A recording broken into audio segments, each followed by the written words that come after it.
अस्सलाम वालेकुम। 5% फ़ी साल शरह सूद से 6 साल का कुछ असल ज़र का सूद मुफ़र्रत 360 रुपये होता है तो असल ज़र कितना। ऑप्शन दिए गए हैं 120, 1200, 1400 और 1100। अब हम यहाँ पर सवाल को गौर से पढ़ेंगे तो हमें असल ज़र पूछा गया है। क्या पूछा गया है? असल ज़र। तो असल ज़र मालूम करने के लिए ज़ाब्ता है असल ज़र बराबर 100 ज़र सूद मुफ़र्रत बटे शरह ज़र मुद्दत। तो 100 ज़र सूद मुफ़र्रत कितना दिया गया है? 360 रुपये।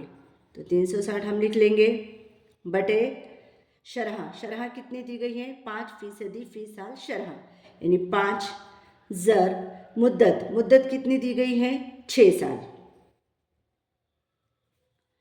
अब 100 को 360 से ज़रब करेंगे तो ये हो जाएगा, देखो 36 और 1 2 3 ज़ीरो हम आगे लगा देंगे तो हो गए 36,000 बटे 5 छक्के 30।